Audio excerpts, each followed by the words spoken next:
k nám domů. Ondra Veselý po dětské mozkové obrně nemůže chodit.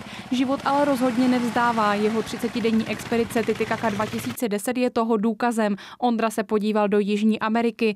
Viděl Limu, Arequipu i Cusco, přírodní památky a sídla dávných civilizací. Umožnil mu to jeho společník a tenhle dopravní prostředek, který budil rozruch, sidecara. Dojeli jsme do Puna a vlastně před branou už jsme viděli slavný jezera Titicaca.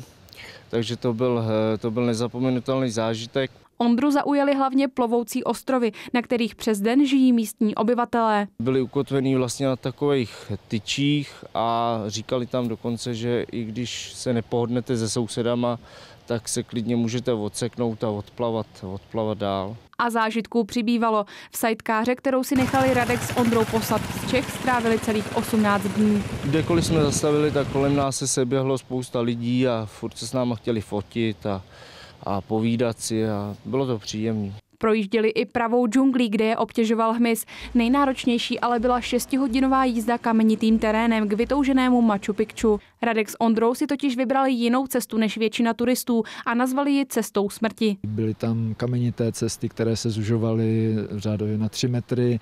A my jsme tam museli, občas se to celý naklonilo jako do údolí, takže jsme tam museli krokem projít takový nebezpečný úseky. Dole vedle Radka, vedle mě se to střídalo, byly dost hluboký srázy, takže to bylo docela takový křest ohněm pro mě. No. A pak přišla ta nejzajímavější část expedice.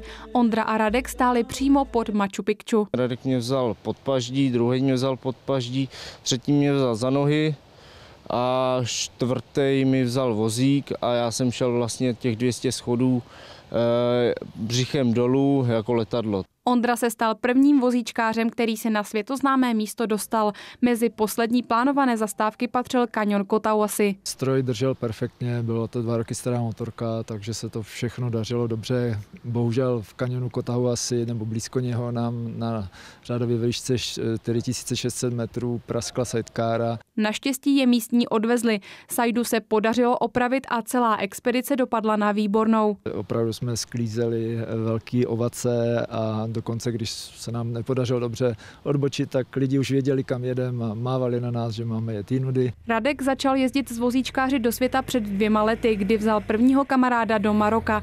V loni zase vzal ženu, která nemůže chodit na výpravu do Himaláje. Letošní expedice do Jižní Ameriky se náročností vyrovnala právě té himalajské. Tohle je jedinečný v tom, že ten Radek to uskuteční opravdu pro toho člověka a celou trasu i vlastně přizpůsobí pro toho člověka, aby byl schopen tu trasu ujet.